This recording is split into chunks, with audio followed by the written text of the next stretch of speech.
push to stop support for terrorist groups in Iraq and Syria. Our Washington Bureau's Peter Zampa is live on your side in Washington, where a measure is making its way through Congress to review people who've traveled to those countries to support terror.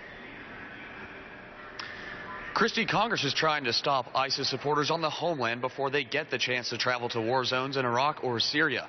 Supporters like Augusta's Leon Davis, who pleaded guilty last year for trying to provide material support for the terrorist group.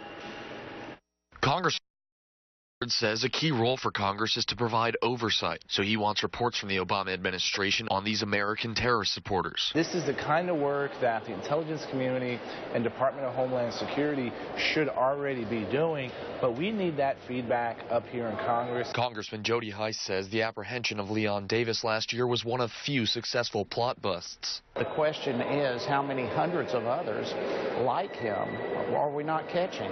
And that's what this bill is trying to address and deal with.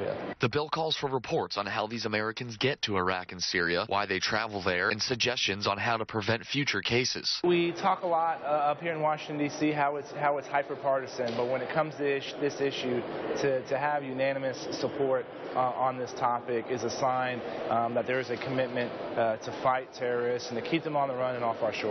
Hice says with hundreds of cases, the success rate for catching these people needs to be higher. It's amazing to me that this current administration refuses to acknowledge that problem, refuses to deal with it. The congressmen say they expect to see similar support for the legislation in the Senate, and they expect President Obama to sign the bill into law.